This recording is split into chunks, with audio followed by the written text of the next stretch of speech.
नमस्कार दोस्तों, PN Deori YouTube channel में आप सभी का स्वागत है। आज मैं फिर अपनी कहानी संग्रह में एक नई कहानी प्रिय मेहमान लेकर के आया हूँ।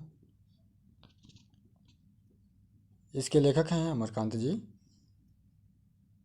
अगर आपको अच्छा लगेगा तो लाइक करिए, शेयर करें और सब्सक्राइब करें।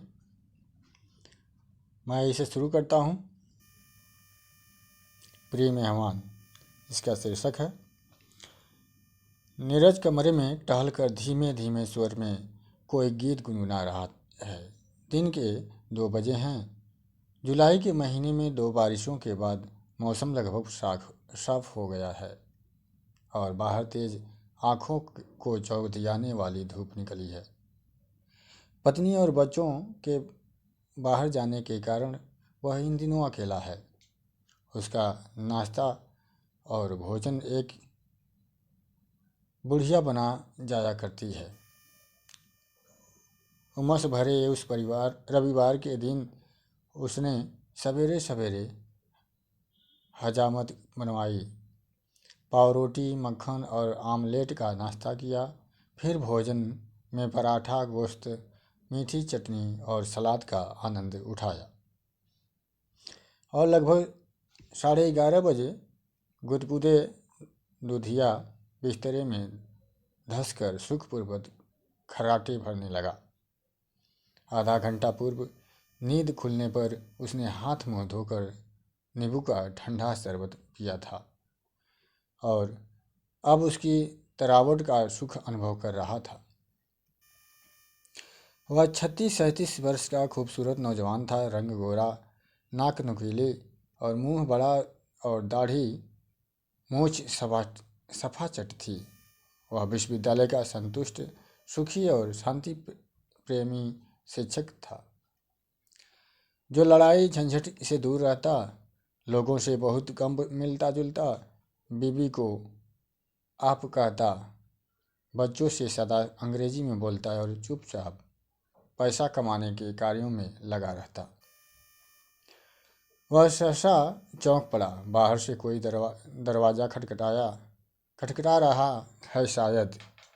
उसने खूंटी पर से निकल चिकन का कुर्ता पहना और आईने के सामने जाकर बालों को फिर संवारा। फिर कमरे से निकलकर गलियारे को पार करने के बाद दरवाज़ा खोला। आश्चर्य से उसकी आंखें फैल गई और मुंह खुल गया। नीलम ने दोनों हाथ जोड़कर नमस्कार किया, फिर थोड़ा मुस्कुराकर और यह कहते हुए कि बड़ी गर्मी है, वह अंदर चली आई। उसका गोरा चेहरा तमतमाया हुआ था और उस पर पसीने की बूंदें झलक रही थीं। वह चौड़े किनारे की सफ़ेद साड़ी पहने थी। उसके आंचल के छोर से माथे को ढक लिया था। वह बहुत सुंदर नहीं कही जा सकती, लेकिन उसका लचकदार शरीर और पतली कमर उसके व्यक्तित्व को आकर्षक प्रदान करते थे।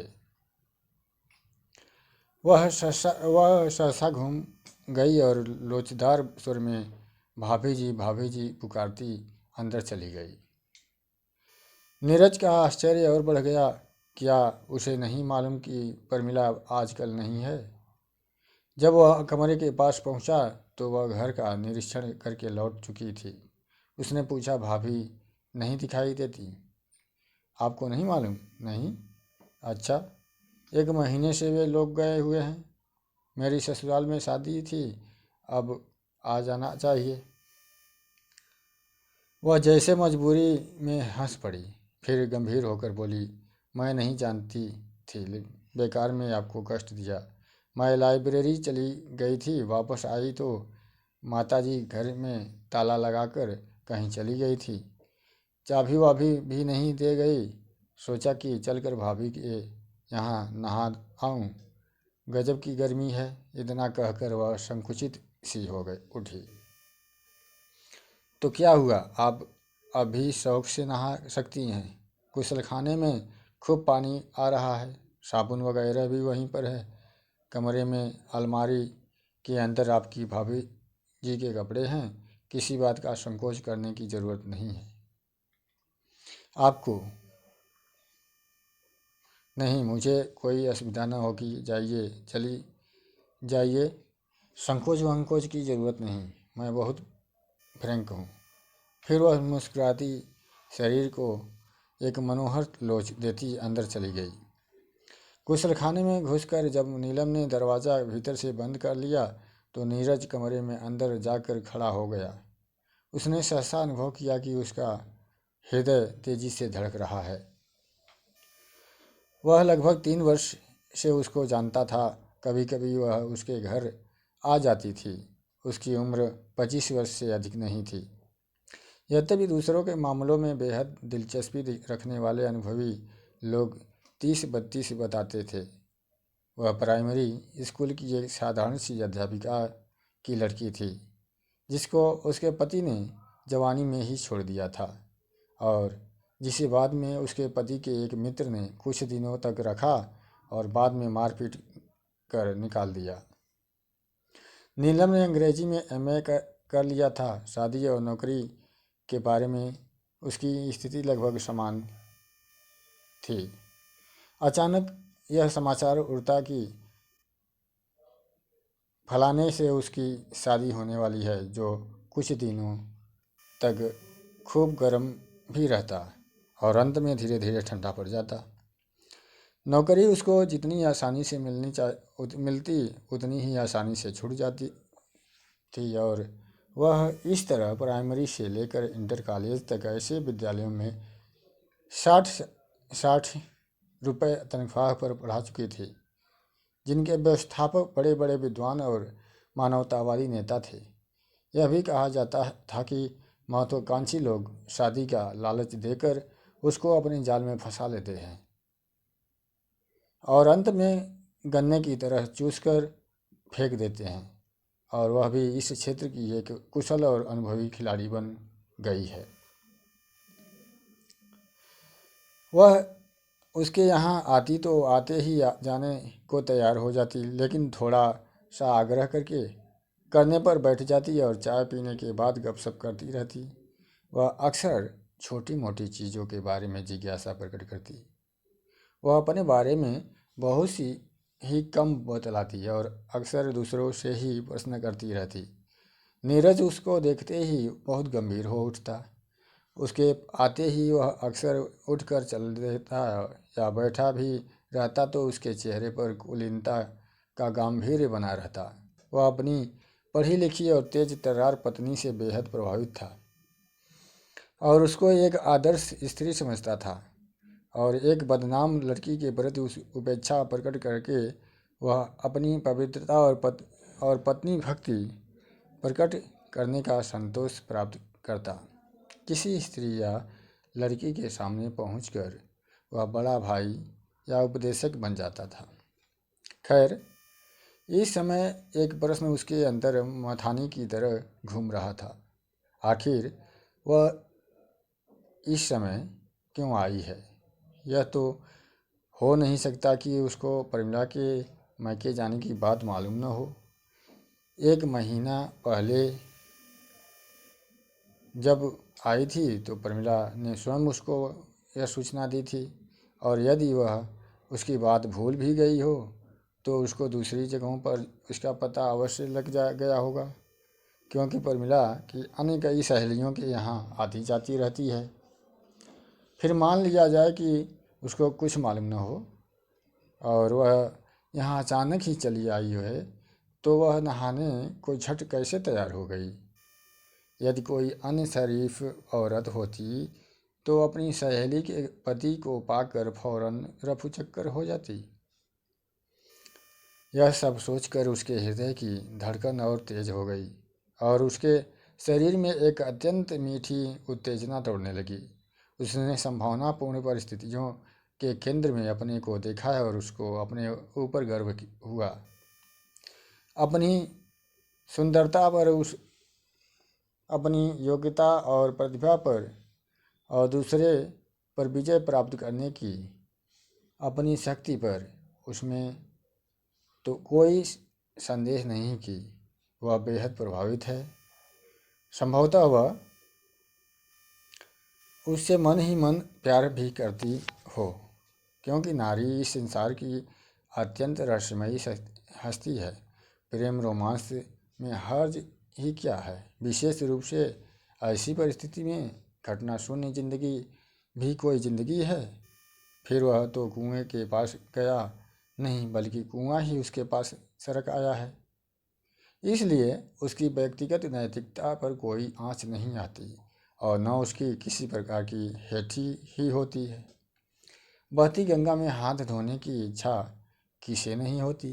ठीक से सोचा जाए तो यह एक मजबूर और सताई हुई औरत है।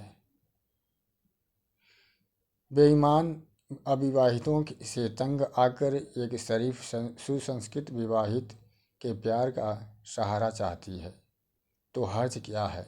ऐसी स्थिति में उसके दुख दर्द का कम कर देना एक परोपकार की भी बात होगी। अब उसने एक शिकारी कुत्ते की तरह फौरन कान खड़े कर लिए।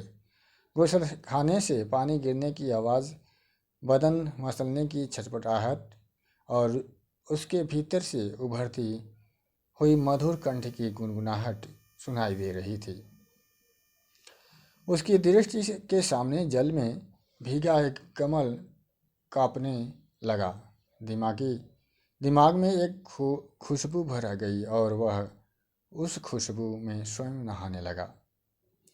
वह यह सोचकर बेहद अधीर हो उठा कि वह भी उसी के बारे में इस समय सोच रही होगी, लेकिन अचानक उसके मन पर एक बात बोझ बन गई। यदि प्रमिला को यह बात मालूम हो गई तो। कुछ देर बाद गुलशन खाने का दरवाज़ा खुला और नीलम निकलती दिखाई पड़ी। उसने अपनी ही साड़ी फिर पहन ली थी। वह आंख फाड़कर देख रहा था, गोया उसको पी जाएगा। आंगन में अलगनी पर तौलिया पसारने के बाद वह कमरे में आई और वह सिर झुकाकर चल रही थी। कमरे में आने से पहले उसकी नज़र दरवाजे की ओर चली गई थी। वह क्षण भर के लिए सकपकाई, फिर मुस्कुराने लगी थी। बड़ी गर्मी थी। स्नान हो गया। उसने साहसपूर्वक ताजे फल के समान उसके शरीर का निरीक्षण किया। जी हाँ, वह दूसरी ओर देखने लगी। अच्छा, तो यह आईना है, कंघी आदि है। मैं बाहर चला जाता हूँ। उसने अपनी उदारता का प्रभाव जमाया। नहीं, इसकी ज़रूरत नहीं है। ज़रूरत कैसे नहीं, मैं जानता हूँ। इतना कहकर वह तेज़ी से कमरे से बाहर निकल गया, पर निकलते समय उसने तिरछी दृष्टि से उसको देखा, जो मजाकिया ढंग से मुस्कुरा रही थी। इस मुस्कुराहट ने उसकी उत्तेजना को कई गुना बढ़ा दिया। उसको अपने वाक्य से कई कई अर्थ उभरते हुए महसूस हुए। आप बाहर क्यों खड़े हैं? वह बहुत ही उम्मीद से मुस्कुराने लगा। उसने कल्पना की आंखों से देखा कि नीलम अपने शरीर को लोच दिए हुए खड़ी है और उसको बड़ी अदा से देख रही है। यदि उसने उसको इस तरह देखा तो यह निश्चित संकेत होगा कि उसके प्यार की भूखी है। तब वह आगे बढ़कर उसका हाथ पकड़कर कहेगा कि मैं तुमसे, हाँ, इसमें कोई हर्ज नहीं। वह कमरे के अंदर चला गया, लेकिन प्रवेश करते ही उसने देख लिया कि नीलम गंभीरतापूर्वक दीवार पर टंगे एक चित्र को देख रही है। उसका रूप और भी निखर आया था। पता नहीं क्यों आज वह उसे बहुत अच्छी लग रही थी। पर यह गंभीरता क्यों? उसकी किसी बात से वह नाराज तो नहीं हो गई, या भीतर से दरवाज़ा बंद करना उसको बुरा लगा है? कहीं उसका सोचा गलत न हो जाए और वह कहीं प्रमिला से शिकायत न कर दे, तब तो बड़ी गड़बड़ी हो जाएगी। देखते ही देखते उसके चेहरे पर आई लंबी मुस्कुराहट लड़खड़ा कर लुप्त हो गई। बैठ जाइए ना, उसने स्वयं गंभीर आवाज़ में कहा। उसने नीरज की ओर चौंक कर देखा, फिर एक कुर्सी खींचकर बैठ गई और अत्यंत मिठास से मुस्कुराने लगी। नीरज की निराशा समाप्त हो गई और उसके हृदय में पुनः इच्छाओं का ज्वार उमड़ने लगा। अच्छा, मैं आपको चाय पिलाता हूँ। नहीं, उसने सिर हिला दिया। वाह, चाय तो पीनी ही पड़ेगी। मैं अभी बना लाता हूँ। मेरी बनाई चाय उतनी अच्छी नहीं बनेगी। अच्छा, तो चाय मैं बनाऊंगी। आप जगह और सामान बता दीजिए। वह हंसने लगी। अरे, मैं 5 मिनट में बना लाता हूँ। उसने अब उसकी आंखों में मुस्कुराती हुई दृष्टि से घूरते हुए कहा। अरे, मैं 5 मिनट में बना लाता हूँ। उसने उसकी मुस्कुराती हुई दृष्टि से घूरते हुए कहा था। आप बैठिए, मैं यह काम अच्छा कर लेती हूँ। रसोई में सब सामान तो होगा ही, मैं अभी बना लाती हूँ। वह गंभीर हो रसोई घर की ओर चली गई। नीरज कुर्सी पर हतप्रभ सा बैठ गया। उसे शंका उत्पन्न हो गई, कहीं यह सचमुच अनभिज्ञता की स्थिति में न चली आई हो और इस समय उसकी भावनाएं कहीं पवित्र न हो, सब गुरु गोबर न हो जाए। लेकिन जल्दी ही उसने इस शंका को भगा दिया। वह कुछ ही देर में चाय बनाकर ले आई। उसने छोटी मेज पर दोनों कप रख दिए और उसको उठाकर नीरज के सामने रख दिया। फिर एक कुर्सी खींचकर वह बैठ गई। फिर हंसकर बोली, अब बताइए, कैसी बनी है चाय? नीरज जैसे किसी नशे में हो, उसने कप उठाकर चाय की 2-3 चुस्कियाँ ली। फिर उसकी आंखों में साहसपूर्वक घूरते हुए कहा, वाह, खूब बनी है। सच? वह मुस्कुराई। मैं झूठ तो बोलता नहीं। उत्तेजना से उसके मुंह पर लाली दौड़ गई और वह नीचे देखकर मुस्कुराने लगा। वह अब बेहद उतावला हो रहा था। फिर भी मन में एक दबा दबा संदेह था कि कहीं गड़बड़ न हो जाए। इस देश का दुर्भाग्य है कि यहाँ की लड़कियाँ पश्चिम देशों की तरह फॉरवर्ड नहीं। उसने जल्दी जल्दी चाय पी, फिर कप को मेज पर रख कर बोला, कैसा चल रहा है काम धाम? ठीक है। नीलम ने भी चाय की अंतिम चुस्की ली। यह संघर्ष का ज़माना है। तुमको अपना संघर्ष तेज करना होगा। रिफिल ज़रूर कर लो। खूब मेहनत करो। मेहनत ही ज़िंदगी है। मैं तो चाहता हूँ कि इंसान इस बात का बने। मैं सब ठीक कर दूँगा। तुमको घबराने की ज़रूरत नहीं। अंतिम वाक्य उसने कोमल भुनभुनाहट के स्वर में कहा और फिर हंसकर इधर उधर देखने लगा। नीलम गंभीर हो गई थी। वह नीरज को देख रही थी। नीरज खुश हो रहा था। उसको विश्वास हो गया था कि नीलम उसकी बातों से बेहद प्रभावित हो गई है। उससे और आत्मीयता जतलाना जतलाता हुआ बोला, मुझे कभी कभी तुम्हारे लिए बड़ा अफसोस होता है। कभी कभी मैं तुम्हारी माँ के बारे में सोचता हूँ तो बड़ा कष्ट होता है। कैसी ज़िंदगी है, दुनिया भर की बातें। खैर, मैं देख लूँगा सबको। बस अपनी कोशिश यह रहनी चाहिए कि गलत लोगों से दूर रहा जाए। बस तुम मेहनत करती जाओ। जो कठिनाई हो मुझसे पूछ लिया करो। वह उसी तरह आंखें खोलकर उसको देखती रही। नीरज उत्साहपूर्वक बोलता रहा, मैं सब ठीक कर दूंगा। तुम्हारे भाग्य को बदल दूंगा। बस मिलते जुलते रहना। वह धीरे से हंसा, तुम निश्चित ही आगे बढ़ोगी। कोई तुम्हारा बिगाड़ नहीं सकता। तुम किस्मत की भी बहुत धनी हो। यह मैं तुम्हारे चेहरे को देखकर कह सकता हूँ। मैंने 2-3 आदमियों को जो कुछ बताया है वह ठीक ठीक निकला है। तुम जरा अपना हाथ तो इधर करो। हाथ? वह धीमे स्वर में बोली। हाँ, इधर मुझे एक बहुत बड़े ज्योतिषी के संग साथ का शुभ अवसर मिला है। आप विश्वास करते हैं? एक साइंस तो है ही यह। मैं भी जानती हूँ कुछ कुछ। वह व्यंग्यपूर्वक हंसी। तुम? नीरज की आंखें फैल गई। हाँ, आपके जानने में और मेरे जानने में फ़र्क है। आप हाथ देख कर बताते हैं, मैं बिना हाथ देखे ही बता सकती हूँ। वह कटुता से बोली। अच्छा? नीरज उसको पूरी नासमझी से देख रहा था।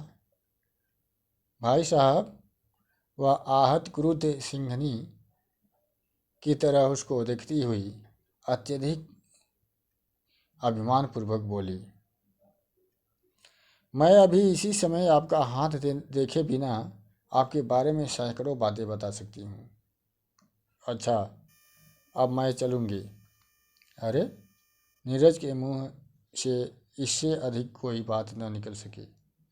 नीलम अचानक उठ खड़ी हुई और हल्का सा नमस्कार करके इठलाती हुई बाहर निकल गई। इस तरह ये कहानी, प्रिय मेहमान, यहीं ख़त्म होती है। आपको कैसा लगा इसे आप लोग ज़रूर बताइएगा। बहुत बहुत धन्यवाद।